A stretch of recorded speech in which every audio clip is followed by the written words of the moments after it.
ಭಾರತವು ಒಂದು ಕೃಷಿ ಪ್ರಧಾನ ರಾಷ್ಟ್ರ. ರೈತರೇ ದೇಶದ ಬೆನ್ನೆಲುಬು. ಆಹಾ, ಎಂಥ ಘೋಷವಾಕ್ಯ ಅಲ್ವಾ? ರೈತರಿಲ್ಲದ ನಮಗೆ ಆಹಾರ ಇಲ್ಲ. ಇದು ಗೊತ್ತಿದ್ದು ರೈತ ಬೆಳೆಯುವ ಬೆಳೆಗೆ ಸರಿಯಾದ ಬೆಲೆ ಇಲ್ಲ. ಇವತ್ತು ಸರಿಸುಮಾರು 1,00,000ಕ್ಕೂ ಅಧಿಕ ರೈತರು ಬೀದಿಗೆ ಬಂದು ಹೋರಾಟ ಮಾಡ್ತಾ ಇದ್ದಾರೆ. ಅವರು ಕೇಳ್ತಿರೋದು ನಿಮ್ಮ ಆಸ್ತಿಯನ್ನಲ್ಲ, ನಾವು ಬೆಳೆದ ಬೆಳೆಗೆ ಸರಿಯಾದ ಬೆಲೆ ಕೊಡಿ ಅಂತ. ರೈತರನ್ನ ಬೀದಿಗೆ ಬಂದು ಹೋರಾಟ ಮಾಡುವ ಪರಿಸ್ಥಿತಿಗೆ ತಂದು ಬಿಟ್ಟಿದ್ದೀರಿ. ಇದರ ಬಗ್ಗೆ ಕೆಲವೊಬ್ಬ ರಾಜಕಾರಣಿಗಳು, ಕೆಲವೊಬ್ಬ ಮೀಡಿಯಾಗಳನ್ನು ಹೊರತುಪಡಿಸಿ ಉಳಿದವರು ಯಾರು ಮಾತನಾಡುತ್ತಿಲ್ಲ ಎನ್ನುವುದೇ ಒಂದು ಯಕ್ಷ ಪ್ರಶ್ನೆ.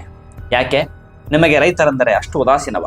ರೈತರ ಹೋರಾಟ ಅತಿರೇಕಕ್ಕೆ ಹೋಗುವುದಕ್ಕಿಂತ ಮುಂಚೆ ರೈತರು ಬೆಳೆದ ಬೆಳೆಗೆ ಉತ್ತಮ ರೀತಿಯಲ್ಲಿ ಬೆಲೆ ನಿಗದಿ ಮಾಡಿ ಪ್ರತಿಯೊಬ್ಬರ ಬೆಂಬಲ ರೈತರ ಮೇಲೆ ಇರಲಿ. ಕೊನೆಯದಾಗಿ ಒಂದು ಮಾತು, ಪ್ರತಿಯೊಂದಕ್ಕೂ ಹೋರಾಟ ಮಾಡಲೇಬೇಕಾ?